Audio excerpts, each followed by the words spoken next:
കഴിഞ്ഞ നാളുകളിൽ ഞാൻ ഇവിടെ പഠിപ്പിച്ചുകൊണ്ടിരുന്നത് ലൂക്കോസ് എഴുതിയ സുവിശേഷത്തിൽ നിന്നാണ്. ലൂക്കോസ് എഴുതിയ സുവിശേഷത്തിൻ്റെ ഇൻട്രൊഡക്ഷൻ ഞാൻ പറഞ്ഞു തന്നു.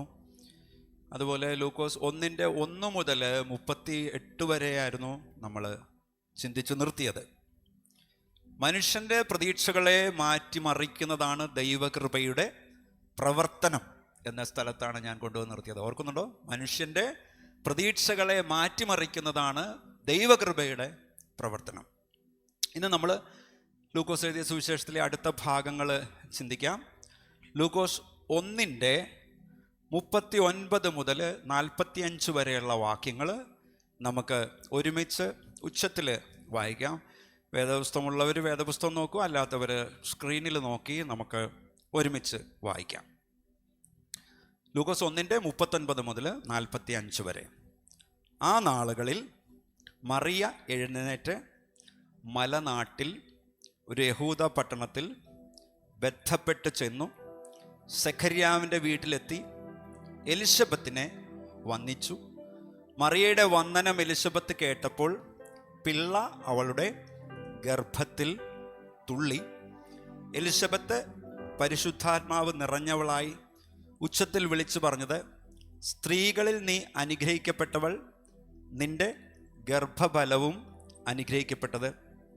എൻ്റെ കർത്താവിൻ്റെ മാതാവ് എൻ്റെ അടുക്കൽ വരുന്ന മാനം എനിക്ക് എവിടെ നിന്ന് ഉണ്ടായി?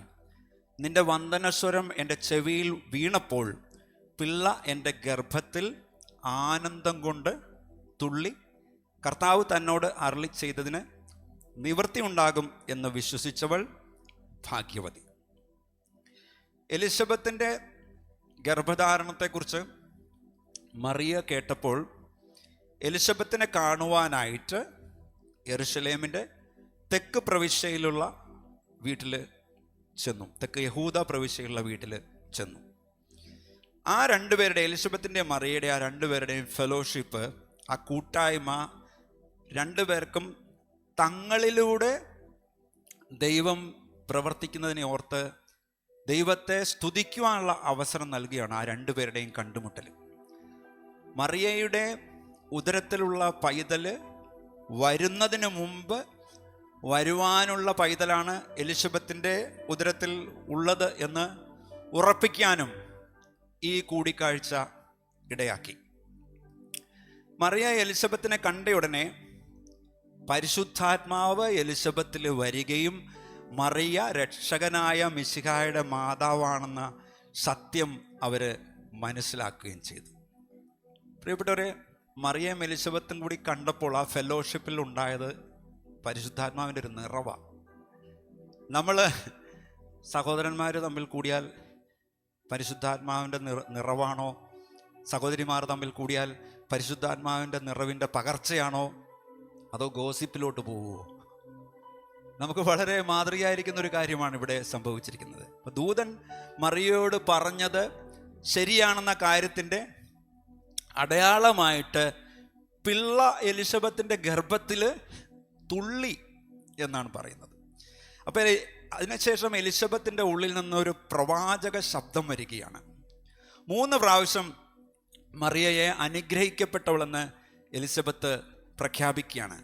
42-ാം വാക്യത്തിൽ സ്ത്രീകളിൽ അനുഗ്രഹിക്കപ്പെട്ടവൾ, നിന്റെ ഗർഭഫലവും അനുഗ്രഹിക്കപ്പെട്ടത്. 45-ാം വാക്യത്തിൽ കർത്താവ് തന്നോട് അരുളി ചെയ്തതിന് നിവൃത്തി ഉണ്ടാകുമെന്ന് വിശ്വസിച്ചവൾ ഭാഗ്യവതി. ഇംഗ്ലീഷിൽ ഈ 3 സ്ഥലത്തും ബ്ലസ്സഡ് അനുഗ്രഹിക്കപ്പെട്ടത് എന്നുള്ള വാക്കാണ് ഉപയോഗിച്ചിരിക്കുന്നത്. സന്തോഷവതിയെന്നോ ഭാഗ്യവതിയെന്നോ ഉള്ള സാധാരണ ഒരു അർത്ഥത്തിലല്ല. ദൈവം തൻ്റെ അനുഗ്രഹം വളരെ നല്ല രീതിയിൽ പകർന്നു കൊടുത്തിട്ടുള്ള ആളെന്ന നിലയിലാണ് ഈ ബ്ലസ്സഡ് എന്ന പദം ഇവിടെ നമ്മൾ മനസ്സിലാക്കേണ്ടത്. അപ്പം ദൈവപുത്രൻ്റെ ഒരമ്മയായിരിക്കുവാനുള്ള പദവി മറിയയ്ക്ക് ലഭിച്ചതിനാലാണ് മറിയ ബ്ലസ്ഡ് ആയത്, അനുഗ്രഹീതയായത്. പീസ് ആൻഡ് ലിബറേഷൻ, അല്ലെങ്കിൽ സമാധാനവും വിമോചനവും. എന്താണ് സമാധാനവും? അപ്പോൾ തന്നെ ഒരു ലിബറേഷനും ഒരു വിമോചനവും നൽകുവാനായ ദൈവപുത്രൻ്റെ വരവിനെയാണ് എലിശബത്തിൻ്റെ പുത്രൻ അനൗൺസ് ചെയ്യുന്നത്. അവൻ തൻ്റെയും കർത്താവാണെന്ന് എലിശബത്ത് അവിടെ പറയുകയാണ്. ദൈവത്തിൻ്റെ വിശ്വസ്തതയുള്ള വിശ്വാസത്താലാണ് മറിയ അനുഗ്രഹീതയാകുന്നത്, അല്ലെങ്കിൽ ബ്ലെസ്സഡ് ആകുന്നത്. ഇപ്പം നമ്മൾ മനസ്സിലാക്കേണ്ട കാര്യം, ദൈവത്തിൻ്റെ വാഗ്ദത്തങ്ങളിൽ വിശ്വസിക്കുന്ന സകലർക്കും ഒരു മാതൃകയായി തീരുകയാണ് മറിയ. ദൈവത്തിൻ്റെ വചനത്തിലൂടെ ദൈവം നമുക്ക് വാഗ്ദത്തങ്ങൾ നൽകാറുണ്ട്. ദൈവത്തിൻ്റെ വചനത്തിലൂടെ ദൈവം നമ്മളോട് സംസാരിക്കുമ്പോൾ, നമുക്ക് ദൈവം പ്രോമിസുകൾ നൽകുമ്പോൾ അത് ആമേനാണ്. ആമേൻ. അതുപോലെ ദൈവത്തിൻ്റെ വചനമാണ് നമ്മളോട് സംസാരിക്കുന്നെങ്കിൽ അത് നമുക്ക് വിടുതലുമായിരിക്കും. അത് മനസ്സിലാക്കിയിട്ടുള്ളവർക്ക് ഒരു ഹല്ലേലൂയ പറയാവോ? അതുകൊണ്ടാണ് നമ്മൾ പാടുന്നത്, ദൈവം നൽകും വാഗ്ദത്തങ്ങൾ ആമേൻ ആമേൻ, വിടുതൽ നൽകും വചനങ്ങൾക്ക് ആമേൻ ആമേൻ, ദൈവം നൽകും വാഗ്ദത്തങ്ങൾ ആമേൻ ആമേൻ, വിടുതൽ നൽകും വചനങ്ങൾക്ക്. വിശ്വാസത്താൽ ആമേൻ പറയും, സ്തോത്രത്തോടെ ആമേൻ പറയും, പ്രാർത്ഥനയോടെ ആമേൻ പറയും ആമേൻ. വിശ്വാസത്താൽ ആമേൻ പറയും, സ്തോത്രത്തോടെ ആമേൻ പറയും, പ്രാർത്ഥനയോടെ ആമേൻ പറയും ആമേൻ ആമേൻ. ദൈവം നൽകും വാഗ്ദത്തങ്ങൾ, വിടുതൽ നൽകും വചനങ്ങൾക്ക്. ദൈവം നൽകും വാഗ്ദത്തങ്ങൾ, വിടുതൽ നൽകും വചനങ്ങൾക്ക്. വിശ്വാസത്താൽ ആമേൻ പറയും, സ്തോത്രത്തോടെ ആമേൻ പറയും, പ്രാർത്ഥനയോടെ ആമേൻ പറയും ആമേൻ ആമേൻ.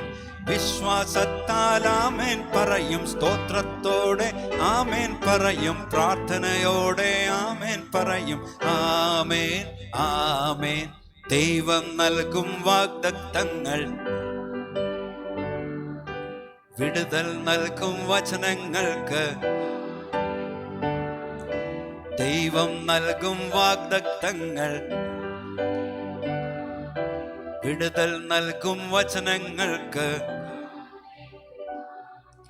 ദൈവം ഒരു വാഗ്ദത്തം നമുക്ക് തന്നിട്ടുണ്ടെങ്കിൽ അത് അങ്ങനെ തന്നെയാണ്.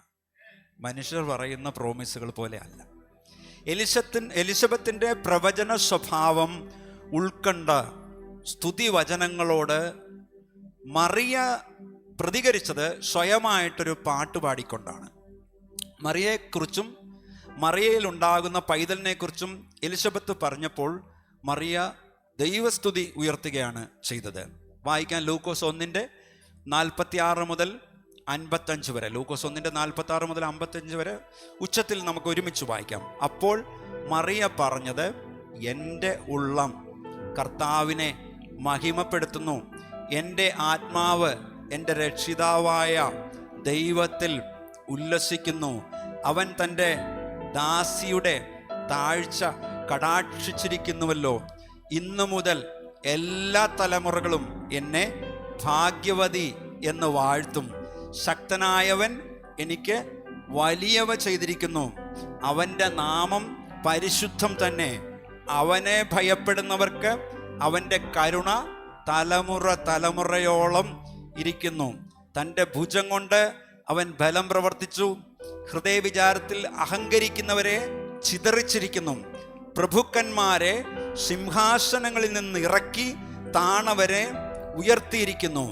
വിശന്നിരിക്കുന്നവരെ നന്മകളാൽ നിറച്ച് സമ്പന്നന്മാരെ വെറുതെ അയച്ചു കളഞ്ഞിരിക്കുന്നു. നമ്മുടെ പിതാക്കന്മാരോട് അരുളി ചെയ്തതുപോലെ അബ്രഹാമിനും അവൻ്റെ സന്തതിക്കും എന്നേക്കും കരുണ ഓർക്കേണ്ടതിന് തൻ്റെ ദാസനായ ഇസ്രായേലിനെ തുണച്ചിരിക്കുന്നു. കന്യകാമറിയാമിൻ്റെ ഈ സ്തുതിഗീതത്തെ ദ മാഗ്നിഫിക്കറ്റ് എന്നാണ് വിളിക്കുന്നത്. എന്താണ് വിളിക്കുന്നത്? ദ മാഗ്നിഫിക്കറ്റ്. ഒന്ന് പറഞ്ഞേ, ദ മാഗ്നിഫിക്കറ്റ്. കാരണം ലാറ്റിൻ ട്രാൻസ്ലേഷനിൽ ഈ സ്തുതിഗീതത്തിൻ്റെ ആദ്യ വാക്ക് മാഗ്നിഫിക്കറ്റ് എന്നായതുകൊണ്ടാണ് അങ്ങനെ പറയുന്നത്. എൻ്റെ ഉള്ളം കർത്താവിനെ മഹിമപ്പെടുത്തുന്നു എന്നുള്ള ദൈവസ്തുതി പറഞ്ഞുകൊണ്ടാണ് മറിയയുടെ ഈ സ്തുതിഗീതം ആരംഭിക്കുന്നത്. ദൈവപുത്രൻ്റെ, ക്രിസ്തുവിൻ്റെ, മിശിഹായുടെ മാതാവാകുവാനായിട്ടൊരു ഗ്രാമീണയായ സ്ത്രീയായ തന്നെ തിരഞ്ഞെടുത്തതിൽ വാസ്തവമായും താൻ അനുഗ്രഹീതയാണെന്ന് മറിയ സമ്മതിക്കുകയാണ്. ഞാൻ നേരത്തെയുള്ള അധ്യായങ്ങൾ പറഞ്ഞതിൽ നിന്ന് നിങ്ങൾക്ക് അതിൻ്റെ കോണ്ടെക്സ്റ്റ് കൃത്യമായിട്ട് അറിയാം. എന്നിട്ട് പറയുന്നു, ഇന്നു മുതൽ എല്ലാ തലമുറകളും തന്നെ ഭാഗ്യവതി എന്ന് വാഴ്ത്തും എന്നത് മറിയയെ സംബന്ധിച്ച് വളരെ അത്ഭുതകരമായിട്ടുള്ള കാര്യം തന്നെയാണ്. മനുഷ്യൻ്റെ കാഴ്ചപ്പാടിൽ ഈ ദൈവിക ദൗത്യം ഏറ്റെടുക്കുവാനായിട്ട് മറിയയ്ക്ക് യാതൊരു യോഗ്യതയുമില്ല. തൻ്റെ ഉദരത്തിൽ വളരുന്നത് ഒരു ജാരസന്തതിയാണെന്ന് മറ്റുള്ളവർ പറയുവാനുള്ള വലിയ സാധ്യത മറിയം അറിയുന്നുണ്ട്. എന്നാൽ ജാരസന്തതി എന്ന് പറയാനുള്ള സാധ്യത അറിയുമ്പോൾ ദൈവം തനിക്ക് നൽകപ്പെട്ട ബഹുമതിയെ കുറച്ച് കാണിക്കുവാനായിട്ട് അതൊരു കാരണമാകുവാനായിട്ട് മറിയ അനുവദിക്കുന്നില്ല. കാരണം ദൈവമാണ് മറിയോട് ഇടപെട്ടിരിക്കുന്നത്, മനുഷ്യരല്ല ഇടപെട്ടിരിക്കുന്നത്. എന്നാൽ എലിസബത്ത് തൻ്റെ ഗർഭധാരണത്തിൻ്റെ കാലഘട്ടത്തിൽ വളരെ നാണത്തോടെ 5 മാസം ഒളിച്ചു താമസിച്ച് കഴിഞ്ഞതുപോലെ മറിയം ഇവിടെ നാണിക്കുന്നില്ല. ദൈവം തന്നിൽ വലിയ കാര്യങ്ങൾ ചെയ്തിരിക്കാൻ ദൈവത്തിൻ്റെ വിശുദ്ധ നാമത്തെ പുകഴ്ത്തുകയാണ് മറിയം അവിടെ ചെയ്തത്. മറിയയുടെ ഈ സ്തുതിഗീതം സോങ് ഓഫ് ലിബറേഷൻ ഒരു വിമോചന ഗീതമാണ്. അത് നമ്മൾ നോക്കുമ്പോൾ നമുക്കത് മനസ്സിലാകും.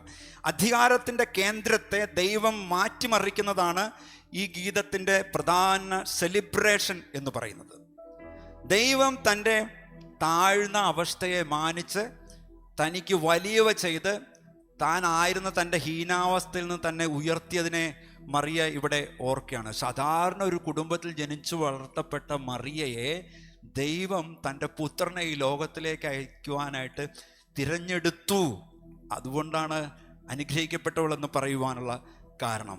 1:46 മുതൽ 49 വരെ നോക്കുമ്പോൾ അതിനെ തുടർന്ന് തന്നെ ഭയപ്പെടുന്നവർക്ക് ദൈവം കാട്ടിക്കൊടുക്കുന്ന കൃപയും കരുണയും സംബന്ധിച്ച് മറിയം അവിടെ പറയുന്നു. ദരിദ്രരെയും താണവരെയും ഉയർത്തുന്നവനാണ് ദൈവം. എന്നാൽ ഹൃദയവിചാരത്തിൽ അഹങ്കരിക്കുന്നവരെ ചിതറിക്കുന്നവനും അങ്ങനെയുള്ളവരോട് കരുണ കാണിക്കാത്തവനുമാണ് ദൈവം. അങ്ങനെയുള്ളവര് തങ്ങളോടുള്ള ദൈവകരുണയെ അംഗീകരിക്കാത്തവരും മറ്റുള്ളവരോട് യാതൊരു കൃപയും ദയയും കാണിക്കുന്ന തരത്തിൽ താല്പര്യമില്ലാത്തവരുമായിരിക്കും. അവരുടെ സ്വഭാവം അങ്ങനെയുള്ളതായിരിക്കും. ഈ ചിന്ത മറിയയെ നയിച്ചത് ഭൂതകാലത്തും വർത്തമാനകാലത്തും ദൈവം ചെയ്ത ചില കാര്യങ്ങൾ അക്കമിട്ട് നിരത്തി പറയുന്ന തരത്തിലേക്കാണ്. അവയിൽ ചിലത് രാഷ്ട്രീയ സ്വഭാവമുള്ളതായിരുന്നു, പൊളിറ്റിക്കൽ സ്വഭാവമുള്ള മാറ്റങ്ങളായിരുന്നു. അതാണ് അവൻ പ്രഭുക്കന്മാരെ സിംഹാസനങ്ങളിൽ നിന്ന് ഇറക്കി എന്ന് മറിയ പറഞ്ഞത്. ആത്മീക ശത്രുക്കളിൽ നിന്നുള്ള വിമോചനമല്ല, രാഷ്ട്രീയ ശത്രുക്കളിൽ നിന്നുള്ള വിമോചനം തന്നെയായിരുന്നു. അന്നത്തെ റോമിൻ്റെ അവസ്ഥ മറിയയുടെ ചിന്തയിൽ ഉണ്ടായിരുന്നു എന്ന് വേണം നമ്മൾ ചിന്തിക്കുവാനായിട്ട്. 1:53 പറയുന്നു, അവൻ വിശന്നിരിക്കുന്നവരെ നന്മകളാൽ നിറച്ചു എന്ന് മറിയ പറയുമ്പോൾ സോഷ്യലി ആൻഡ് ഇക്കണോമിക്കലി, സാമൂഹികമായിട്ടും സാമ്പത്തികമായിട്ടുമുള്ള തലങ്ങളിൽ കൂടി മറിയ ചിന്തിച്ചു എന്ന് നമുക്ക് മനസ്സിലാക്കാം. തങ്ങളെ ചൂഷണം ചെയ്യുന്നവരുടെ കയ്യിൽ നിന്ന് പാവപ്പെട്ടവരെ വിടുവിക്കുന്നതിനുള്ള ഇടപെടലുകളിൽ സർവശക്തനായ ദൈവം പങ്കുവഹിക്കുന്നു എന്നുള്ളതാണ് നമുക്കിവിടെ കാണുവാനായിട്ട് സാധിക്കുന്നത്. ധനവാന്മാർ പലപ്പോഴും യാതൊരു മനസാക്ഷി ഇല്ലാത്തവരും ചതിവുകളിലും ശക്തന്മാരായിട്ടുള്ളവരുടെ അടിച്ചമർത്തലുകളിൽ നിന്നുമൊക്കെ എളിയവരെ വിടുവിക്കുന്നതിന് വേണ്ടി ദൈവം കാലാകാലങ്ങളായിട്ട് പ്രവർത്തിച്ചിരുന്നു എന്നുള്ളതാണ് നമുക്ക് കാണുവാനായിട്ട് സാധിക്കുന്നത്. വിശപ്പ് എന്നാൽ എന്താണെന്ന് അറിയുന്നവരാണ് ദരിദ്രരായിട്ടുള്ളവർ. ഒരു രാജ്യത്ത് താമസിക്കുന്നവർ ആ രാജ്യത്തിൽ അവർക്ക് ജീവിക്കുവാനുള്ള സ്വാതന്ത്ര്യം നഷ്ടപ്പെട്ടു കഴിഞ്ഞാൽ അവർ പലപ്പോഴും പല വിഷമതകളും അനുഭവിക്കുന്ന സാഹചര്യത്തിലൂടെ കടന്നു പോകും. ലോകം മുഴുവൻ നമ്മൾ ഇതൊക്കെ ശ്രദ്ധിക്കുമ്പോൾ നമുക്കത് മനസ്സിലാകും. എന്നാൽ ലിബറേഷൻ, വിമോചനവും റിസ്റ്റോറേഷൻ, യഥാസ്ഥാനപ്പെടലും തീവ്രമായിട്ട് ആഗ്രഹിക്കുന്നവരാണ് അങ്ങനെയുള്ള ജനങ്ങൾ. ഇപ്പോൾ യേശുക്രിസ്തുവിൻ്റെ വരവിലൂടെ അവരുടെ ആഗ്രഹങ്ങൾ നിറവേറപ്പെടുവാനായിട്ട് പോവുകയാണ്. അങ്ങനെയുള്ള ജനം അനുഭവിക്കുന്ന ചൂഷണവും കഷ്ടതകളും താഴ്ചകളും ഒക്കെ അവസാനിക്കുകയാണ്. അങ്ങനെയുള്ളവരുടെ സങ്കടകരമായ അവരുടെ അവസ്ഥകളിൽ നിന്നും അവരെ ഉയർത്തി അവരുടെ ജീവിതത്തിൻ്റെ അന്തസ്സ്, അവരുടെ നില മാറ്റുന്ന തരത്തിലേക്ക് സർവശക്തനായ ദൈവം പ്രവർത്തിക്കുകയാണ്. ആ കാലഘട്ടത്തിൽ മറിയ അങ്ങനെ ചിന്തിച്ചു. അങ്ങനെ മറിയയുടെ വായിൽ നിന്ന് ആ പോയം വന്നു എന്ന് പറയുമ്പോൾ മറിയയുടെ ചിന്തകൾ വളരെ വിപ്ലവകരമായിരുന്നു. എന്നാൽ ഇസ്രായേലിൻ്റെ ദൈവത്തിൻ്റെ കാഴ്ചപ്പാടുകളുടെ ഒരു റിഫ്ലക്ഷൻ മാത്രമായിരുന്നു മറിയയുടെ ഈ വാക്കുകൾ. 1 ശമൂവേൽ 2:1 മുതൽ 10 വരെയുള്ള ഹന്നായുടെ സ്തുതിഗീതം നമുക്ക് കാണുവാൻ സാധിക്കും. ആ മാതൃകയിലാണ് ഈ മറിയയുടെ ദ മാഗ്നിഫിക്കറ്റ് ഈ പാട്ടും രൂപപ്പെട്ടത്. പഴയ നിയമ പ്രവാചകന്മാർ എല്ലാ കാലത്തും സമൂഹത്തിലെ ചൂഷണങ്ങളെ നിശിതമായിട്ട് അവർ വിമർശിച്ചിട്ടുണ്ട്. അവരതിനെക്കുറിച്ച് കൃത്യമായിട്ട് മുഖം നോക്കാതെ സംസാരിച്ചിട്ടുമുണ്ട്. മാത്രമല്ല, സർവശക്തനായ ദൈവം ചൂഷിതർക്ക് വേണ്ടി ഇടപെടുമെന്ന് പ്രഖ്യാപിക്കുകയും ചെയ്തിട്ടുണ്ട്. യെശയ്യാ പ്രവാചകന്റെ പുസ്തകം 25-ാം അധ്യായം 4-ാം വാക്യം നോക്കിയാൽ, ഭയങ്കരന്മാരുടെ ചീറ്റൽ മതിലിൻ്റെ നേരെ കൊടുങ്കാറ്റ് പോലെ അടിക്കുമ്പോൾ നീ എളിയവന് ഒരു ദുർഗവും ദരിദ്രന് അവൻ്റെ കഷ്ടത്തിൽ ഒരു കോട്ടയും കൊടുങ്കാറ്റിൽ ഒരു ശരണവും ഉഷ്ണത്തിൽ ഒരു തണലും. എന്തൊരു പവർഫുൾ സ്ക്രിപ്ചറാണെന്ന് ആലോചിക്കുക. ഒന്ന് ഒരുമിച്ച് വായിച്ചേ. നീ എളിയവന് ഒരു ദുർഗവും ദരിദ്രന് അവൻ്റെ കഷ്ടത്തിൽ ഒരു കോട്ടയും കൊടുങ്കാറ്റിൽ ഒരു ശരണവും ഉഷ്ണത്തിൽ ഒരു തണലും. ഹല്ലേലൂയ. നമ്മുടെ സർവശക്തനായ ദൈവം അവൻ എളിയവനൊരു ദുർഗമായിട്ടുള്ളവനാണ്. അവൻ ദരിദ്രന് കഷ്ടത്തിൽ ഒരു കോട്ടയാണ്, കൊടുങ്കാറ്റിൽ അവനൊരു ശരണമാണ്, ഉഷ്ണത്തിൽ ഒരു തണലരുമായിരിക്കുന്ന സർവശക്തനായ ദൈവമാണ് നമ്മുടെ ദൈവം. പ്രിയപ്പെട്ടവരെ, ആമോസ് പറയുന്നു 2:6-7 പ്രവാചകന്മാരിലൂടെ വെളിപ്പെടുത്തിയിട്ടുള്ള പറഞ്ഞിട്ടുള്ള സത്യങ്ങളാണ്. യഹോവ ഇപ്രകാരം അരുളി ചെയ്യുന്നു, ഇസ്രായേലിൻ്റെ 3-4 അതിക്രമം നിമിത്തം അവർ നീതിമാനെ പണത്തിനും ദരിദ്രനെ ഒരു കൂട്ട് ചെരുപ്പിനും വിറ്റുകളഞ്ഞിരിക്കാൻ തന്നെ ഞാൻ ശിക്ഷ മടക്കിക്കളയുകയില്ല. അവർ എളിയവരുടെ തലയിൽ മൺപൊടി കാണുവാൻ കാംക്ഷിക്കുകയും സാധുക്കളുടെ വഴി മറച്ചു കളയുകയും ചെയ്യുന്നു. എൻ്റെ വിശുദ്ധനാമത്തെ അശുദ്ധമാക്കുവാൻ തക്കവണ്ണം ഒരു പുരുഷനും അവൻ്റെ അപ്പനും ഒരു യുവതിയുടെ അടുക്കൽ ചെല്ലുന്നു. പ്രവാചകന്മാർ സംസാരിച്ചിട്ടുള്ളതാണ് വളരെ ബോൾഡായിട്ട്. അപ്പം ദൈവം ചൂഷിതർക്ക് വേണ്ടി ഇടപെടുന്ന ദൈവമാണ്.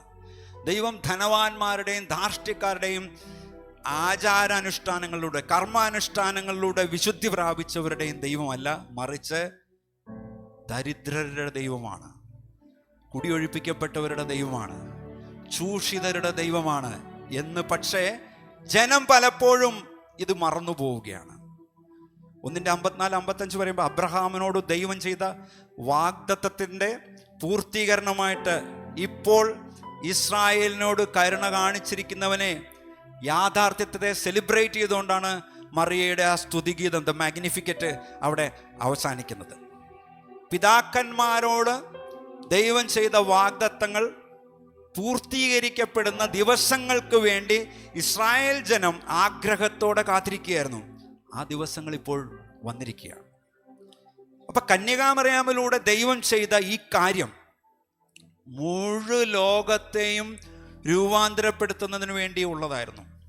പ്രിയപ്പെട്ടവരെ, ഒരു വ്യക്തിയുടെ വിടുതലിന് വേണ്ടി ഇടപെടുന്നവനാണ് നമ്മുടെ സർവശക്തനായ ദൈവം. ഒരു കുടുംബത്തിൻ്റെ വിടുതലിന് വേണ്ടി ഇടപെടുന്നവനാണ് നമ്മുടെ സർവശക്തനായ ദൈവം. ഒരു സമൂഹത്തിൻ്റെ വിടുതലിന് വേണ്ടി ഇടപെടുന്നവനാണ് നമ്മുടെ ദൈവം. ഒരു രാജ്യത്തിൻ്റെ വിടുതലിന് വേണ്ടി ഇടപെടുന്നവനാണ് നമ്മുടെ ദൈവം. ദൈവവചനം പഠിച്ചാൽ നമുക്കത് മനസ്സിലാവും ദൈവം എങ്ങനെയൊക്കെയാണ് കാര്യങ്ങളിൽ ഇടപെടുന്നത് എന്നുള്ളത്. നമ്മുടെ പാസ്റ്റിൽ ഭൂതകാലത്ത് പ്രവർത്തിച്ച ദൈവം നമ്മുടെ പ്രസൻറ്റിലും വർത്തമാനകാലത്തും നമ്മുടെ ഫ്യൂച്ചറിലും പ്രവർത്തിക്കുന്ന ദൈവമാണെന്ന് എത്ര പേർക്ക് വിശ്വസിക്കുവാനായിട്ട് സാധിക്കും? ഇന്നലെ എൻ്റെ കാര്യങ്ങൾക്ക് ഉത്തരം നൽകിയ ദൈവം, ഇന്നും എൻ്റെ കാര്യങ്ങൾക്ക് ഉത്തരം തന്നുകൊണ്ടിരിക്കുന്ന ദൈവം, നാളെയും എൻ്റെ കാര്യങ്ങൾക്ക്, എൻ്റെ വിഷയങ്ങൾക്ക് ഉത്തരം നൽകുന്ന ദൈവമാണെന്ന് എത്ര പേർക്ക് ഉറപ്പോടെ വിശ്വസിക്കുവാനായിട്ട് സാധിക്കും? ആമേൻ. സാൽവേഷൻ, രക്ഷ എന്നത് ഹോളിസ്റ്റിക്കാണ്. അത് ജീവിതത്തിൻ്റെ എല്ലാ മേഖലകളെയും സ്പർശിക്കുന്നതാണ് രക്ഷ എന്ന് പറയുന്നത്. മറിയയുടെ സ്തുതിഗീതം അത് നമ്മളെ ഓർപ്പിക്കുന്നു. സുവിശേഷം പ്രസംഗിക്കുമ്പോൾ സോഷ്യലായിട്ട് സാമൂഹികവും പൊളിറ്റിക്കൽ രാഷ്ട്രീയവും ഇക്കണോമിക് സാമ്പത്തികവുമായിട്ടുള്ള വിഷയങ്ങളെ നമുക്ക് സുവിശേഷം പ്രസംഗിക്കുമ്പോൾ നമുക്ക് വിട്ടുകളയുവാനായിട്ട് സാധിക്കില്ല. യഥാർത്ഥത്തിൽ ഈ എല്ലാ തലങ്ങളെയും തൊടുമ്പോഴാണ് ഈ ഗോസ്പല് ആളുകൾക്ക് റെലവൻ്റായിട്ട് മാറുന്നത്. അല്ലെങ്കിൽ അത് ആളുകളെ സ്പർശിക്കാതെ പോകും. ലൂക്കോസ് 1:56 മുതൽ 66 വരെ നമുക്ക് ഒരുമിച്ച് വായിക്കാം. 1:56 മുതൽ 66 വരെ ഒരുമിച്ച് വായിച്ച്. മറിയ ഏകദേശം 3 മാസം അവളോടുകൂടെ പാർത്തിട്ട് വീട്ടിലേക്ക് മടങ്ങിപ്പോയി. എലിസബത്തിന് പ്രസവിപ്പാനുള്ള കാലം തികഞ്ഞപ്പോൾ അവളൊരു മകനെ പ്രസവിച്ചു. കർത്താവ് അവൾക്ക് വലിയ കരുണ കാണിച്ചുവെന്ന് അയൽക്കാരും ചാർച്ചക്കാരും കേട്ടിട്ട് അവളോട് കൂടെ സന്തോഷിച്ചു. 8-ാം നാളിൽ അവർ പൈതലിനെ പരിച്ഛേദന ചെയ്യുവാൻ വന്നു. അപ്പൻ്റെ പേര് പോലെ അവന് സഖര്യാവ് എന്ന പേർ വിളിപ്പാൻ ഭാവിച്ചു. അവൻ്റെ അമ്മയോ അല്ല, അവന് യോഹന്നാൻ എന്ന പേരിടണം എന്ന് പറഞ്ഞു. അവർ അവളോട്, നിന്റെ ചാർച്ചയിൽ ഈ പേരുള്ളവർ ആരും ഇല്ലല്ലോ എന്ന് പറഞ്ഞു. പിന്നെ അവൻ എന്ത് പേര് വിളിപ്പാൻ വിചാരിക്കുന്നുവെന്ന് അപ്പനോട് ആംഗ്യം കാട്ടി ചോദിച്ചു. അവനൊരു എഴുത്തുപലക ചോദിച്ചു. അവൻ്റെ പേര് യോഹന്നാൻ എന്നെഴുതി.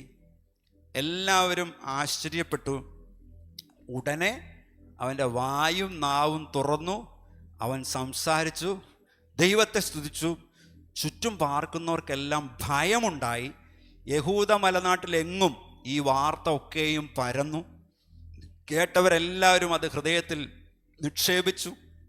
ഈ പൈതൽ എന്താകുമെന്ന് പറഞ്ഞ് കർത്താവിൻ്റെ കൈ അവനോട് കൂടെ ഉണ്ടായിരുന്നു. അപ്പം നേരത്തെ പ്രവചിച്ചിരുന്നത് പോലെ തന്നെയാണ് യോഹന്നാൻ്റെ ജനനവും യോഹന്നാൻ്റെ പേരിടൽ കർമ്മവും ഒക്കെ നടക്കുന്നത്. മച്ചിയായിരുന്ന എലിസബത്തിനോട് ദൈവം വലിയ കരുണ കാണിച്ചതുകൊണ്ട് വലിയ സന്തോഷമാണ് അവിടെ ഉള്ളവർക്ക് ഉണ്ടായത്. യഹൂദന്മാരുടെ പാരമ്പര്യം അനുസരിച്ച് ഒരു ആൺകുഞ്ഞ് ജനിച്ച് 1-ാം ദിവസം മുതൽ ഗസ്റ്റായിട്ടുള്ളവർ എല്ലാ ദിവസവും ആ വീട്ടിൽ ഈവനിങ്ങിൽ വന്നു കൂടും. പരിച്ഛേദന നടക്കുന്ന ദിവസം വരെ ഗസ്റ്റ് എല്ലാം ഈവനിങ്ങിൽ ഭവനത്തിൽ വരും. ഇവിടെ അന്നാണ് ആ കുട്ടിക്ക് പേരിട്ടത്. സാധാരണ യഹൂദന്മാരുടെ പാരമ്പര്യം അനുസരിച്ച് പേരിടുന്നത് ഗ്രാൻഡ് ഫാദറിൻ്റെ പേരോ ഫാദറിൻ്റെ പേരോ ആണ് ഇടുന്നത്. അതുകൊണ്ടാണ് പൈതലിന് പിതാവിൻ്റെ പേര് പോലെ സഖര്യാവെന്നല്ലേ പേരിടേണ്ടത്. അതുകൊണ്ടാണ് അവർ, എനിക്ക് തോന്നുന്നത് അവിടെ സൈൻ ലാംഗ്വേജ് നടന്നു അല്ലേ. അപ്പനോട് ആംഗ്യം കാട്ടി ചോദിച്ചു,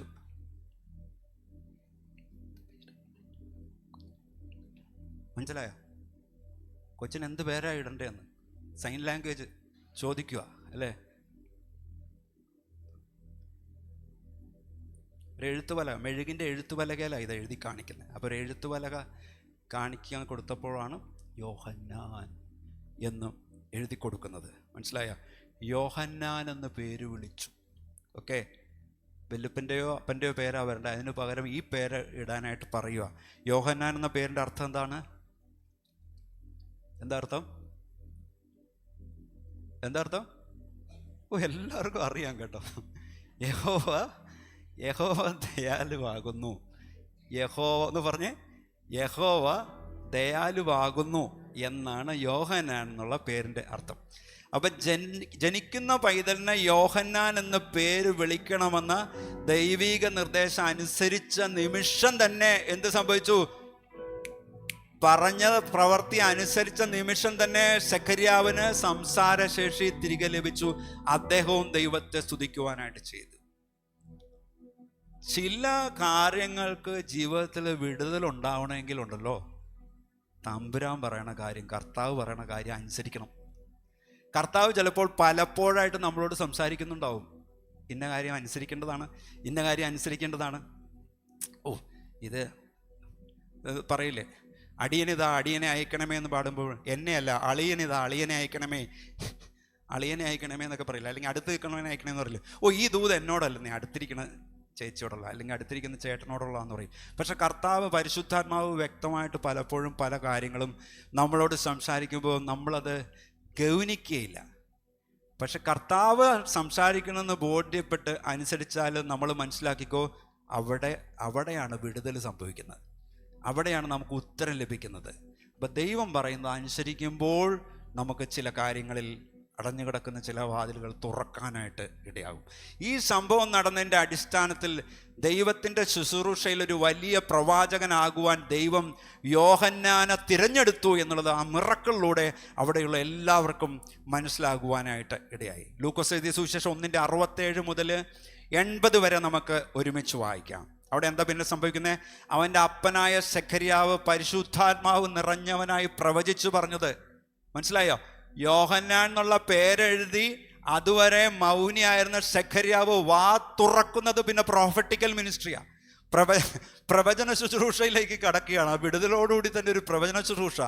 നമ്മൾ നാട്ടിൽ കാണുന്ന പ്രവാചകന്മാരുടെ പ്രവചനം പോലത്തെ അല്ല കേട്ടോ. നിങ്ങളൊരു കാര്യം ദൈവവചനപ്രകാരം മനസ്സിലാക്കണം. നമ്മൾ ഈ ഭാവി അറിയാൻ വേണ്ടി ആളുകളെ കാണാനായിട്ട് പലരും പോകുമല്ലോ, അതുപോലെ ഈ ഭാവി അറിയാൻ വേണ്ടി നിങ്ങൾ ഓടി നടക്കരുത്. നിങ്ങളുടെ ഭാവി കർത്താവിനറിയാം. നിങ്ങളുടെയും ഭാവി കർത്താവിന് അറിയാം.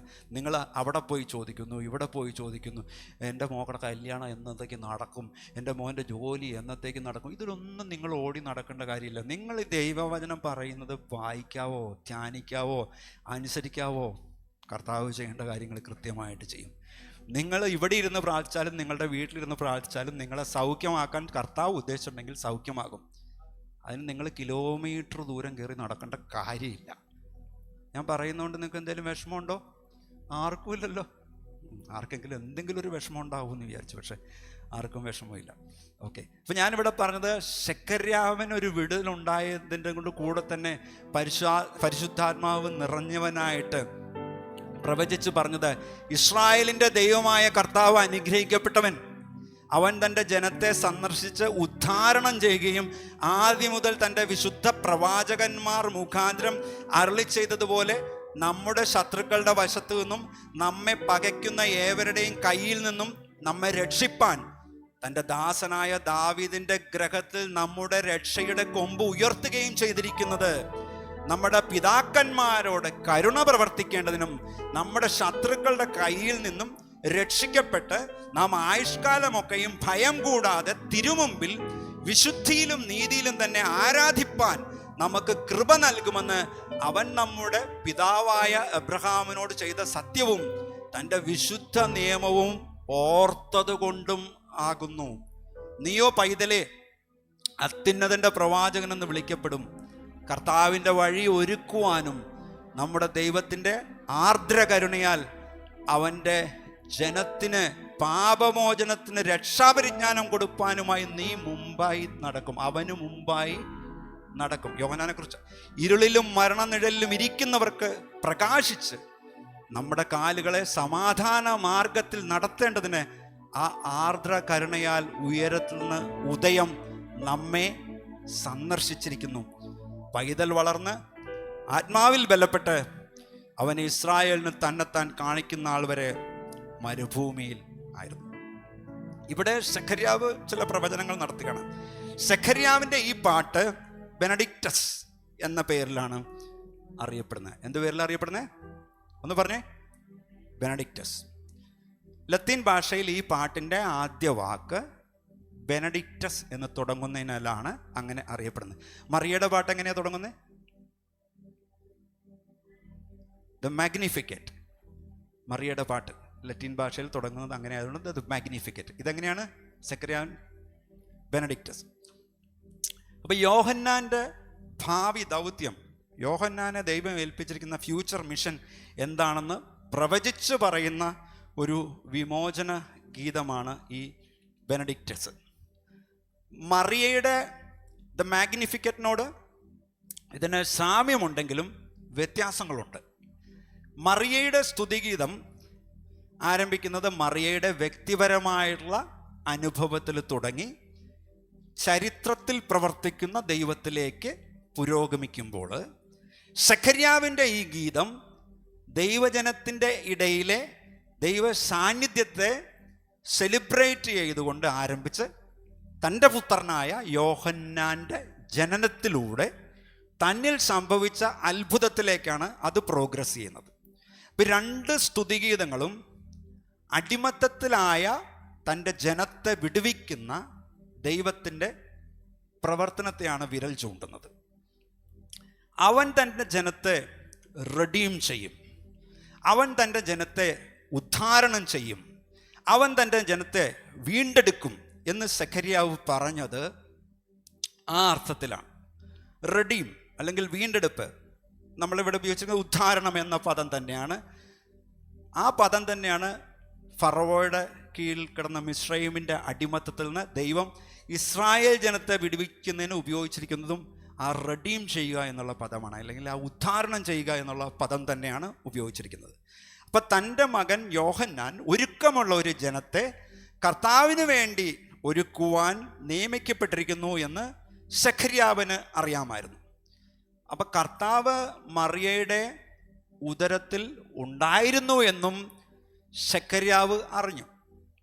അതുകൊണ്ട് അവൻ തൻ്റെ ജനത്തെ സന്ദർശിച്ച് ഉദ്ധാരണം ചെയ്തിരിക്കുന്നു എന്ന് ദൈവത്തെ സ്തുതിക്കുകയാണ്. അപ്പം ദൈവം മിശിഹായെ, വീണ്ടെടുപ്പുകാരനെ ഈ ഭൂമിയിലേക്ക് അയച്ചു. രക്ഷയുടെ കൊമ്പ്, എന്താണ് രക്ഷയുടെ കൊമ്പെന്നാണ് സെഖര്യാവ് മിശിഹായെ വിളിക്കുന്നത്. രക്ഷയുടെ കൊമ്പ്. ദാവീദ് ഗ്രഹത്തിൽ നിന്നും ഒരു രക്ഷകൻ ജനത്തെ വിടുവിക്കുവാനായിട്ട് വരുന്നു. ജനത്തിൻ്റെ പാപത്തിൻ്റെ മറുവില നൽകുവാനും ദൈവത്തോട് മനുഷ്യനെ നിരപ്പിക്കുവാനുമായിട്ടാണ് ഈ മിശിഹ വരുന്നത്. ഇങ്ങനെയുള്ള ഒരു രക്ഷകനെ അയക്കുമെന്ന് ദൈവം തൻ്റെ പഴയ നിയമ പ്രവാചകന്മാരിലൂടെ നേരത്തെ പറഞ്ഞിരുന്നു. ഈ പ്രവചനങ്ങൾ ഇങ്ങനെ ഓരോന്നായിട്ട് നിവൃത്തിയായതാണ്. മിശിഹ എന്ന രക്ഷകൻ അവരെ തങ്ങളുടെ ശത്രുക്കളിൽ നിന്നും രക്ഷിക്കുമെന്ന് യഹൂദന്മാരും വിശ്വസിച്ചിരുന്നു. അപ്പം യേശുവിൻ്റെ കാലഘട്ടത്തിൽ ഇസ്രായേൽ റോമിൻ്റെ നിയന്ത്രണത്തിലായിരുന്നു. ആ ജനം, അവിടുത്തെ ആ ഇസ്രായേൽ ജനം അവരുടെ സ്വാതന്ത്ര്യമെല്ലാം നഷ്ടപ്പെട്ട് പീഡിപ്പിക്കപ്പെട്ട ഒരവസ്ഥയിലൂടെ കടന്നു പോവുകയായിരുന്നു. അതിനാൽ അവരുടെ ശത്രുക്കളിൽ നിന്ന് അവരെ വിടുവിക്കുന്ന ഒരു രക്ഷകനെ, മിശിഹായെ അവർ നോക്കി കാത്തിരിക്കുകയായിരുന്നു. ഇതാണ് അതിൻ്റെ ഒരു കോണ്ടെക്സ്റ്റ്. അപ്പം യഹൂദന്മാരോട് കരുണ കാണിക്കുന്നതിനും ദൈവത്തിൻ്റെ ഉടമ്പടി കവനൻ്റ് ഓർക്കുന്നതിനും ദൈവം രക്ഷയുടെ കൊമ്പ് സമയമായപ്പോൾ ഉയർത്തിയിരിക്കുന്നു. അപ്പം ദൈവവും യഹൂദന്മാരും തമ്മിലാണ് അന്ന് ആ ഒരു ഉടമ്പടി വെച്ചത്. പുറപ്പാട് പുസ്തകം 19:5-6 നമ്മളൊന്ന് ഒരുമിച്ച് വായിച്ചേ. ആകയാൽ നിങ്ങൾ എൻ്റെ വാക്ക് കേട്ടനുസരിക്കുകയും എൻ്റെ നിയമം പ്രമാണിക്കുകയും ചെയ്താൽ നിങ്ങളെനിക്ക് സകല ജാതികളിലും വെച്ച് പ്രത്യേക സമ്പത്തായിരിക്കും. ഭൂമിയൊക്കെയും എനിക്കുള്ളതല്ലോ. നിങ്ങളെനിക്കൊരു പുരോഹിത രാജത്വവും വിശുദ്ധ ജനവുമാകും. ഇവ നീ ഇസ്രായേൽ മക്കളോട് പറയേണ്ടുന്ന വചനങ്ങളാകുന്നു. അപ്പോൾ യഹൂദന്മാർ ദൈവത്തിൻ്റെ നിയമം, ദൈവത്തിൻ്റെ ന്യായപ്രമാണം അനുസരിക്കുമെങ്കിൽ ദൈവം അവരുടെ ദൈവമായിരുന്ന് അവരെ പരിപാലിച്ച് നടത്തുമെന്ന് ദൈവം പറഞ്ഞു. ക്രിസ്തുവിന് 2000 വർഷം മുമ്പ് ജീവിച്ചിരുന്ന എബ്രഹാം എന്ന യഹൂദനുമായിട്ടുണ്ടാക്കിയ വിശുദ്ധ നിയമം പാലിക്കുന്നതിനാണ് ദൈവം ഒരു രക്ഷയുടെ കൊമ്പ്, രക്ഷകനെ അയച്ചത്. ദൈവം ചെയ്ത വാഗ്ദത്തത്തിൻ്റെ പൂർത്തീകരണമായിട്ടാണ് രക്ഷയുടെ കൊമ്പ് വരുവാനായിട്ട് ഇടയാകുന്നത്. എബ്രഹാം ദൈവത്തെ അനുസരിച്ചതിനാൽ ദൈവം എബ്രഹാമിൻ്റെ പിൻതലമുറയെ അനുഗ്രഹിക്കും എന്ന് വാഗ്ദാനം ചെയ്തു. ഒരു പ്രോമിസ് പറയുമ്പോൾ, ഒരു വാഗ്ദാനം പറയുമ്പോൾ ഒരു ഒബീഡിയൻസും ഉണ്ട്, ഒരു അനുസരണമുണ്ട്. അനുസരണം ഇല്ലാതെ അല്ല പ്രോമിസ്. ഇങ്ങനെ അനുസരിക്കുമ്പോൾ ഇങ്ങനെ ഉണ്ടാവും. അതാണ് ദൈവത്തിൻ്റെ പദ്ധതി. ഉൽപ്പത്തി 22:15-18 വരെ ഒരുമിച്ച് വായിച്ചേ. യഹോവയുടെ ദൂതൻ രണ്ടാമതും ആകാശത്ത് നിന്ന് എബ്രഹാമിനോട് അരുളി ചെയ്തത്, നീ ഈ കാര്യം ചെയ്ത് നിന്റെ ഏകജാതനായ മകനെ തരുവാൻ മടിക്കായക കൊണ്ട് ഞാൻ നിന്നെ ഐശ്വര്യമായി അനുഗ്രഹിക്കും. നിന്റെ സന്തതിയെ ആകാശത്തിലെ നക്ഷത്രങ്ങൾ പോലെയും കടൽക്കരയിലെ മണൽ പോലെയും അത്യന്തം വർദ്ധിപ്പിക്കും. ഇതിൻ്റെ കോണ്ടെക്സ്റ്റ് എന്താ? കഴിഞ്ഞ ആഴ്ച ഞാൻ പാട്ട് പാടിയപ്പോൾ ഇതിനു മുമ്പിലുള്ള വാക്യം വായിച്ചു. അതായത് എബ്രഹാമിനോട് തൻ്റെ ഏകജാതനായ മകനെ ഇസഹാക്കിനെ ബലി കഴിക്കുവാനായിട്ട് ദൈവം ആവശ്യപ്പെട്ടിട്ട് മലയിലേക്ക് ചെല്ലുകയാണ് അല്ലേ. അവിടെ വാളെടുത്ത് വെട്ടാനായിട്ട് പോകുമ്പോൾ വേണ്ട എബ്രഹാമേ എന്ന് പറഞ്ഞിട്ട് ഒരു ആട്ടുകൊറ്റൻ അവിടെ നിൽക്കുന്നത് കാണുവാണ്. അവിടെയാണ് നമ്മൾ യഹോവ ഇരേ, യഹോവ കരുതിക്കൊള്ളും എന്ന് നമ്മൾ പറയുന്നത്. ആ ദൈവം പറഞ്ഞ കാര്യം അനുസരിച്ചത് കൊണ്ട്, മനസ്സിലായോ? അവിടെയാണ് ഞാൻ നിന്നെ ഐശ്വര്യമായി അനുഗ്രഹിക്കും, നിന്റെ സന്തതിയെ ആകാശത്തിലെ നക്ഷത്രങ്ങൾ പോലെയും കടൽക്കരയിലെ മണൽ പോലെയും അത്യന്തം വർദ്ധിപ്പിക്കും, നിന്റെ സന്തതി ശത്രുക്കളുടെ പട്ടണങ്ങളെ കൈവശമാക്കും, നീ എൻ്റെ വാക്കനുസരിച്ചത് കൊണ്ട് നിന്റെ സന്തതി മുഖാന്തരം ഭൂമിയിലുള്ള സകല ജാതികളും അനുഗ്രഹിക്കപ്പെടും എന്ന് ഞാൻ എന്നെ കൊണ്ട് തന്നെ സത്യം ചെയ്തിരിക്കുന്നു എന്ന് യഹോവ അരുളിച്ചെയ്യുന്നു. സന്തതി മുഖാന്തരം അനുഗ്രഹിക്കപ്പെടും യേശു. മനസ്സിലായോ? യേശു ക്രിസ്തുവിലൂടെ, എബ്രഹാമിലൂടെ, രക്ഷയുടെ കൊമ്പുയർന്നതിലൂടെ, ആ യേശു ക്രിസ്തുവിലൂടെയാണ് നമുക്ക് സകല അനുഗ്രഹം ലഭിച്ചിരിക്കുന്നത്. ഹല്ലേലൂയ. ആ വാഗ്ദാനത്തിൻ്റെ നിവർത്തീകരണമാണ്. പ്രിയപ്പെട്ടവരെ, ദൈവം പറയുന്നത് അനുസരിച്ചാൽ, കർത്താവ് പറയുന്ന അനുസരിച്ചാൽ നമ്മൾ അനുഗ്രഹിക്കപ്പെടും. നമ്മുടെ തലമുറകൾ അനുഗ്രഹിക്കപ്പെടും. തലമുറകളുടെ തലമുറകളും നമ്മൾ അനുഗ്രഹിക്കപ്പെടും. അതുപോലെ രക്ഷ എന്നാൽ എന്താണ് എന്ന നമ്മുടെ ധാരണയെ വലുതാക്കുന്നതാണ് സെഖര്യാവിൻ്റെ ഈ വാക്കുകൾ. നമ്മുടെ ശത്രുക്കളുടെ കയ്യിൽ നിന്നുള്ള രാഷ്ട്രീയമായിട്ടുള്ള വിടുതൽ മാത്രമല്ല, വിശുദ്ധിയിലും നീതിയിലും ഭയം കൂടാതെ ദൈവത്തെ ആരാധിക്കുന്നതിനുള്ള സ്വാതന്ത്ര്യം എന്ന അർത്ഥത്തിലും ഈ വാക്ക് ഉപയോഗിച്ചിരിക്കുന്നു. എല്ലാ പുറമേയുള്ള ശക്തികളും കൊണ്ടുവരുന്ന അടിമത്തത്തിൽ നിന്നുള്ള വിടുതലാണ് സെഖര്യാവ് മുൻകൂട്ടി കാണുന്നത്. പിന്നീട് സെഖര്യാവിൻ്റെ പാട്ട് സ്തുതിഗീതത്തിൽ നിന്ന് പ്രോഫറ്റിക്കലായിട്ട് മാറുകയാണ്, പ്രവചന ഗീതമായിട്ട് മാറുകയാണ്.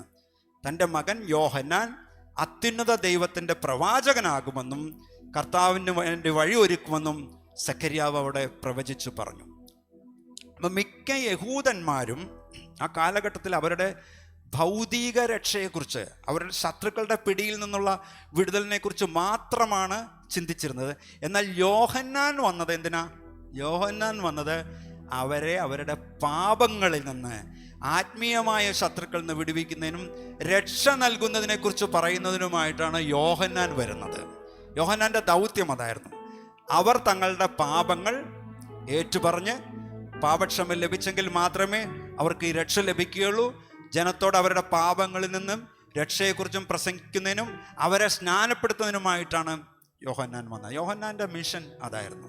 അപ്പൊ ദൈവം തൻ്റെ പുത്രനായ യേശുവിനെ, ഉദയസൂര്യനെ, തൻ്റെ ജനത്തെ രക്ഷിപ്പാൻ അയച്ച ആർദ്ര കരുണയിലൂടെ മനുഷ്യന്റെ രക്ഷ സാധ്യമായിട്ട് മാറി.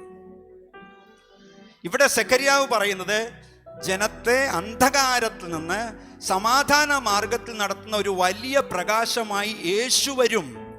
യേശു ദൈവവുമായിട്ട് മനുഷ്യനെ അടുപ്പിക്കുന്ന, സമാധാനം നടത്തും. അപ്പൊ രക്ഷകനായ യേശുവിൻ്റെ വരവിനെ കുറിച്ച് പറയുന്നത് യോഹന്നാൻ സ്നാപകനായിരിക്കും വഴി ഒരുക്കുന്നത്. സെഖര്യാവ് പ്രവചിച്ച കാര്യങ്ങളെല്ലാം അതുപോലെ തന്നെ നിറവേറി എന്ന് നമുക്ക് കാണുവാനായിട്ട് സാധിക്കും. യോഹന്നാൻ സ്നാപകൻ മരുഭൂമിയിലാണ് വളർന്നത്. തൻ്റെ പരസ്യ ശുശ്രൂഷ ആരംഭിക്കുന്നത് അവിടെയായിരുന്നു. നമുക്ക് 2-ാമത്തെ അധ്യായത്തിലെ ചില വാക്യങ്ങൾ കൂടി നമുക്ക് നോക്കാം. 2-ാമത്തെ അധ്യായം 1 മുതൽ 5 വരെയുള്ള വാക്യങ്ങൾ. ആ കാലത്ത് ലോകമൊക്കെയും, ഒരുമിച്ച് വായിക്കേ, പേർ വഴി ചാർത്തണമെന്ന് ഓഗസ്റ്റസ് കൈസറുടെ ഒരു ആജ്ഞ പുറപ്പെട്ടു. കുറന്യ സിറിയനാട് വാഴുമ്പോൾ ഈ 1-ാമത്തെ ചാർത്തൽ ഉണ്ടായി. എല്ലാവരും ചാർത്തപ്പെടേണ്ടതിന് താന്താൻ്റെ പട്ടണത്തിലേക്ക് യാത്രയായി. അങ്ങനെ യോസഫും ദാവീദിൻ്റെ ഗൃഹത്തിലും കുലത്തിലും ഉള്ളവനാകൊണ്ട് തനിക്ക് വിവാഹം നിശ്ചയിച്ചിരുന്ന മറിയ എന്ന ഗർഭിണിയായ ഭാര്യയോടും കൂടെ ചാർത്തപ്പെടേണ്ടതിന് ഗലീലയിലെ നസ്രത്ത് പട്ടണം വിട്ടു യഹൂദയിൽ ബെത്ലഹം എന്ന ദാവീദ് പട്ടണത്തിലേക്ക് പോയി. ലൂക്കോസ് ഈ ചരിത്രം എഴുതുമ്പോൾ അല്പസമയത്തേക്ക് റോമിനെ ഫോക്കസ് ചെയ്യുകയാണ്. റോമൻ സാമ്രാജ്യത്തിൻ്റെ ഭരണാധികാരിയായിരുന്ന ഔഗസ്റ്റസ് കൈസറുടെ ഭരണ കാലഘട്ടമായിരുന്നു അത്. അപ്പോൾ ജൂലിയസ് സീസറുടെ ദത്തുപുത്രനായിരുന്നു അഗസ്റ്റസ് സീസർ. ഈ അഗസ്റ്റസ് സീസർ അദ്ദേഹം കിരീടാവകാശിയായിരുന്നു. ഈ അഗസ്റ്റസ് സീസർ താനൊരു ദേവപുത്രനാണെന്ന് അവകാശപ്പെട്ടു. ഞാനൊരു ദേവപുത്രനാണെന്ന് അഗസ്റ്റസ് സീസർ അവകാശപ്പെട്ടു. അപ്പോൾ റോമിലെ സെനറ്റ് അദ്ദേഹത്തിൻ്റെ ഈ അഗസ്റ്റസ് സീസറുടെ അവകാശം അത് ദൈവജനത്തെ അംഗീകരിപ്പിക്കുകയും ചെയ്തു. അങ്ങനെ ഒരു കാലഘട്ടം താൻ ദേവപുത്രനാണെന്നുള്ള ഒരു അംഗീകാരം അഗസ്റ്റസ് സീസറിനുണ്ടായിരുന്നു. അപ്പോൾ റോമൻ സാമ്രാജ്യത്തിന് സമാധാനം കൊണ്ടുവരുന്ന ദേവനാണ് അഗസ്റ്റസ് സീസർ. ആ നിലയിൽ അദ്ദേഹത്തെ അഗസ്റ്റസ് സീസറിനെ റോമിലെ ജനം പുകഴ്ത്തുകയും ആരാധിക്കുകയും ചെയ്തിരുന്നു. അപ്രകാരം അഗസ്റ്റസ് കൈസർ മനുഷ്യരുടെ സ്തുതിയും പുകഴ്ചകളും ഒക്കെ കേട്ടങ്ങനെ വാഴുന്ന കാലഘട്ടത്തിലാണ് യഥാർത്ഥ ദൈവപുത്രനും സമാധാനദായകനുമായവൻ തനിക്ക് സ്വന്തമല്ലാത്തതും ലളിതവുമായ ഒരു ഗ്രാമീണ കുടുംബത്തിൽ ദരിദ്രനായിട്ട് ജനിച്ചത്. അതുകൊണ്ടാണ് നമ്മൾ പാടുന്നത് ജന്മസ്ഥലം വഴിയമ്പലം. ജന്മസ്ഥലം എവിടെയാ? വഴിയമ്പലം. ശയ്യാഗ്രഹം പുൽക്കൂടാക്കി വഴിയാധാര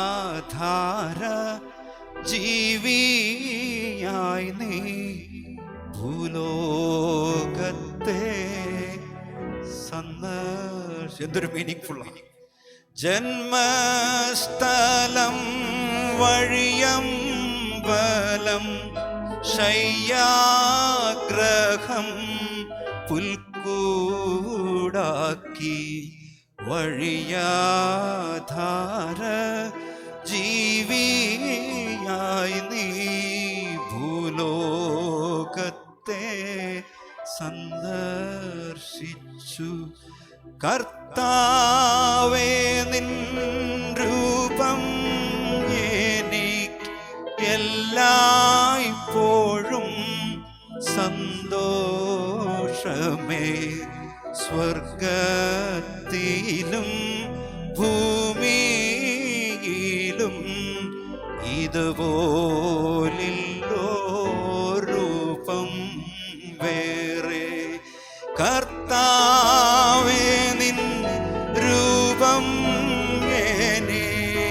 എല്ലായ്പ്പോഴും സന്തോഷമേ. സ്വർഗത്തിലും ഭൂമിയിലും ഇതുപോലെല്ലോ രൂപം വേറെ. ജന്മസ്ഥലം വഴിയമ്പലം ശയ്യാഗ്രഹം പുൽക്കൂടാക്കി വഴിയാധാര ജീവിയായി നീ ഭൂലോകത്തെ സന്ദർശിച്ചു. മാരാമൺ, ഞാൻ നേരത്തെ പറഞ്ഞിട്ടുണ്ട്, മാരാമൺ കൺവെൻഷനിൽ ജോർജ് ഇർവിൻ എന്ന് പറയുന്ന സയൻറ്റിസ്റ്റ് പ്രസംഗിക്കുവാനായിട്ട് വന്നു. ജോർജ് ഇർവിൻ എവിടെ പോയ ആളാണെന്നറിയാവോ? ജോർജ് ഇർവിൻ ചന്ദ്രനിൽ പോയ ആളാണ്. ചന്ദ്രനിൽ പോയിട്ട് വരുമ്പോൾ ചന്ദ്രനിൽ നിന്നൊരു ചെറിയ കല്ലും കഷ്ണം എടുത്തുകൊണ്ട് വന്നു. മാരാമൺ കൺവെൻഷൻ ഗ്രൗണ്ടിൽ പ്രസംഗിക്കാൻ നേരത്ത് അദ്ദേഹം പറഞ്ഞു, ഞാൻ ചന്ദ്രനിൽ പോയതാണ്, ചന്ദ്രനിൽ നിന്ന് കൊണ്ടുവന്നതാണ് ഈ കല്ല് കഷ്ണം. എന്നാൽ മിറക്കിൾ, അത്ഭുതം എന്ന് പറഞ്ഞാൽ അതല്ല. ഞാൻ ചന്ദ്രനിൽ പോയി ഈ കല്ല് കഷ്ണം കൊണ്ടുവന്നതല്ല അത്ഭുതം. ദൈവം തൻ്റെ പുത്രനെ ഈ ഭൂമിയിലേക്ക് അയച്ചു, മനുഷ്യനായിട്ട് ഭൂമിയിൽ വന്നു പിറന്നു. അതാണ് മിറക്കിൾ. അതുകൊണ്ടാണ് നമ്മൾ പറഞ്ഞത് ജന്മസ്ഥലം വഴിയമ്പലം ശയ്യാഗ്രഹം പുൽക്കൂടാക്കി വഴിയാധാര ജീവിയായി നീ ഭൂലോകത്തെ ചേർന്ന് പാടിക്കേ. ജന്മസ്ഥലം വഴിയമ്പലം ശയ്യാഗ്രഹം പുൽക്കൂടാക്കി വഴിയാധാര ജീവിയായി നീ ഭൂലോകത്തെ ഈ കർത്താവ് നമ്മുടെ ഹൃദയത്തിൽ വാഴുന്നവനാണ്. ഹല്ലേലൂയ. കർത്താവേ നിൻ രൂപം എനിക്ക് എല്ലായ്പ്പോഴും സന്തോഷമേ. സ്വർഗത്തിലും ഭൂമിയിലും ഇതുപോലില്ലോ രൂപം. ഈ കർത്താവിനെ വിട്ട് ആരും പോകരുത് കേട്ടോ. കർത്താവ് വില കൊടുത്തു വന്നവനാണ്. ഹല്ലേലൂയ. ഒരു മിഷണറി പോലെ സ്വർഗത്തിലെ ദൈവം ഒരു മിഷണറിയെ ഭൂമിയിലേക്ക് അയക്കുന്നത് പോലെ തൻ്റെ പുത്രനെ ഈ ഭൂമിയിലേക്ക് അയച്ച് നമുക്ക് വേണ്ടി വില നൽകിയ ഈ കർത്താവിനെ ആരും വിട്ടിട്ട് പോകരുത്. റോമൻ സാമ്രാജ്യം അന്ന് പല പ്രൊവിൻസുകളായിട്ട് തിരിച്ചിരുന്നു. ഓരോ പ്രൊവിൻസിനും ചക്രവർത്തി അപ്പോയിന്റ് ചെയ്ത ഗവർണർമാരുടെ നിയന്ത്രണത്തിലായിരുന്നു. അപ്പോൾ ഇസ്രായേൽ പ്രദേശം സിറിയ പ്രൊവിൻസിൻ്റെ ഭാഗമായിരുന്നു. ഈ വേദഭാഗത്ത് താൻ വിവരിക്കുന്ന സംഭവങ്ങളുടെ ചരിത്രകാലം ഏതാണെന്ന് ലൂക്കോസ് പറയുന്നുണ്ട്. കുറന്യോസ് സിറിയയുടെ ഗവർണറായിരുന്ന സമയത്ത്, സിറിയയുടെ ഗവർണർ കുറന്യോസ് ആയിരുന്ന സമയത്താണ് ഈ സംഭവം നടക്കുന്നത്. മീഖാ പ്രവാചകന്റെ പുസ്തകം 5-ാം അധ്യായം 2-ാം വാക്യം ഒന്ന് ഒരുമിച്ച് വായിച്ചേ. നീയോ ബെത്ലഹേം എഫ്രാത്തെ, നീ യഹൂദ സഹസ്രങ്ങളിൽ ചെറുതായിരുന്നാലും ഇസ്രായേലിന് അധിപതിയായിരിക്കേണ്ടുന്നവൻ എനിക്ക് നിന്നിൽ നിന്ന് ഉത്ഭവിച്ചു വരും. അവൻ്റെ ഉത്ഭവം പണ്ടേ ഉള്ളതും പുരാതനമായതും തന്നെ. മിശിഹ ജനിക്കുന്നത് ബെത്ലഹേമിലായിരിക്കുമെന്നുള്ളതിൻ്റെ പ്രവചനമാണ് ഈ വായിച്ചത്. ഈ പ്രവചനം നിറവേറപ്പെടുവാനുള്ള ദൈവത്തിൻ്റെ പ്രവർത്തനത്തിൻ്റെ ഭാഗമായിരുന്നു ആ കാലത്ത് നടന്ന സെൻസസ് എടുക്കൽ. നമ്മുടെ ജീവിതത്തിൽ പലപ്പോഴും പല കാര്യങ്ങൾ പല സമയത്ത് നടക്കുമ്പോൾ എന്തിനാ ഇത് നടക്കുന്നതെന്നൊന്നും ചിലപ്പോൾ നമുക്ക് മനസ്സിലാവുകയില്ല. ചില നാളുകൾ ചിലപ്പോൾ കഴിയുമ്പോഴായിരിക്കും നമുക്കിത് മനസ്സിലാവണേ. ദൈവമേ, എന്തിനാ എൻ്റെ ജീവിതത്തിൽ ആ തോൽവി ഉണ്ടായത്? ദൈവമേ, എൻ്റെ ജീവിതത്തിൽ എന്തിനാണ് ആ കണ്ണുനീര് വന്നത്? എൻ്റെ ജീവിതത്തിൽ എന്തിനാണ് അത്രയും വലിയ താഴ്ചയുണ്ടായത്? എന്തുകൊണ്ടാണ് ഞാൻ ബ്രോക്കൺ ആകേണ്ട അവസ്ഥ, എല്ലാവരും എന്നെ കൈവിട്ട പോലത്തെ ജീവിതത്തിലെ അവസ്ഥകൾ വന്നത് എന്തിനാണെന്നൊക്കെ ചിലപ്പോൾ നമുക്ക് മനസ്സിലാവുകയില്ല. എന്നാൽ കുറേ നാൾ കഴിയുമ്പോൾ ചിലപ്പോൾ മനസ്സിലാക്കും. ചിലപ്പോൾ ഈ അരുമനാഥനെ കണ്ടുമുട്ടാനുള്ള മാർഗം അതുമാത്രമായിരിക്കും. അതുകൊണ്ട് നമുക്ക് പറയുവാൻ സാധിക്കണം, എല്ലാ തോൽവികൾക്കും നാഥാ നന്ദി, നിന്റെ മുഖം കാണുവാൻ അതു നിമിത്തമായി. എല്ലാ കണ്ണുനീരിനും നാഥാ നന്ദി, നിന്റെ സാന്നിധ്യമറിയാൻ ഇടയായി. എല്ലാ തോൽവികൾക്കും നാഥാ നന്ദി, നിന്റെ മുഖം കാണുവാൻ അതു നിമിത്തമായി. എല്ലാ കണ്ണുനീരിനും നാഥാ നന്ദി, നിന്റെ സാന്നിധ്യമറിയാൻ ഇടയായി. താഴ്വരയിൽ മുള്ളുകളിൽ പനിനീർപ്പൂ പോ, ശോധനയിൻ ചൂളയതിൽ പൊന്നുപോലെ. താഴ്വരയിൻ മുള്ളുകളിൽ പനിനീർപ്പൂ പോ, ശോധനയിൻ ചൂളയതിൽ പൊന്നുപോലെ. ഉയർച്ചയിലും താഴ്ചയിലും മരണത്തിലും ജീവനിലും ഉയർച്ചയിലും താഴ്ചയിലും മരണത്തിലും ജീവനിലും സാന്നിധ്യം മതി. നാഥാനിൽ സാന്നിധ്യം മതി. എന്നെ നിത്യതയോടടുപ്പിക്കുന്ന എല്ലാ അനുഭവങ്ങൾക്കും നന്ദി. എന്നെ നല്ല ശിഷ്യനാക്കിയിടുന്ന എല്ലാ കുരിശുകൾക്കും നാഥ നന്ദി.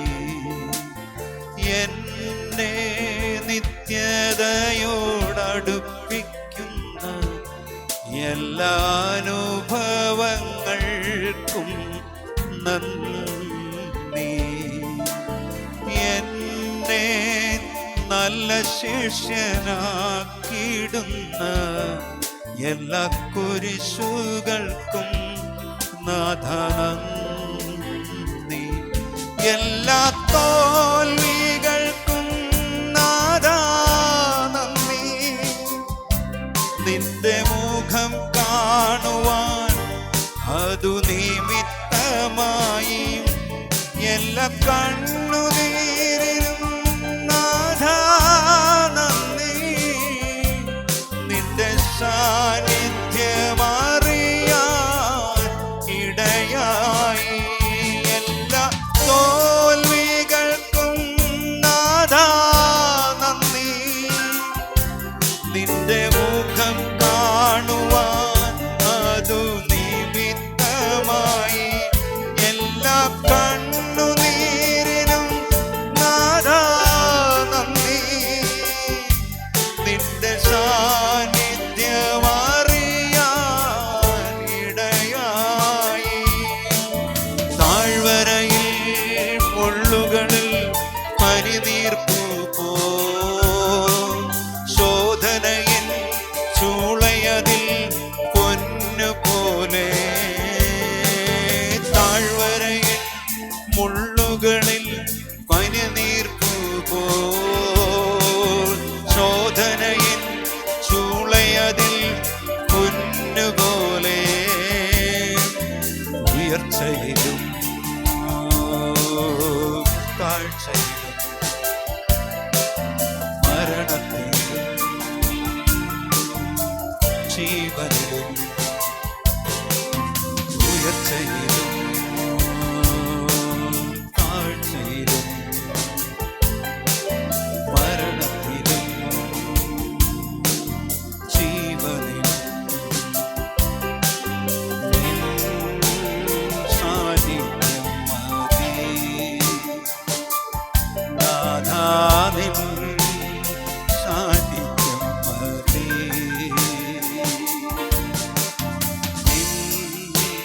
സാന്നിധ്യം മതി. നാഥാനിൻ സാന്നിധ്യം മതി. ഈ ലോകം മുഴുവൻ നേടിയിട്ടും നമ്മുടെ ജീവനെ നഷ്ടമാക്കിയിട്ട് എന്തെങ്കിലും പ്രയോജനമുണ്ടോ?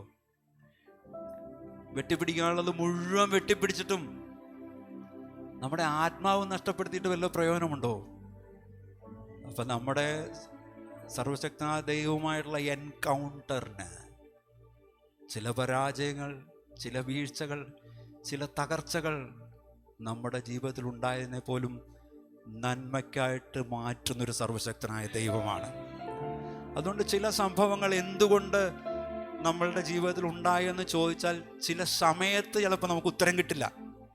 എന്നാൽ കുറച്ച് കഴിയുമ്പോൾ കർത്താവിൻ്റെ വഴിയിൽ തന്നെ നടക്കുന്നെങ്കിൽ അന്ന് ഇത് സംഭവിച്ചത് ഇതിൻ്റെ പൂർത്തീകരണത്തിന് വേണ്ടിയാണ് എന്നുള്ളത് നമുക്ക് മനസ്സിലാക്കും.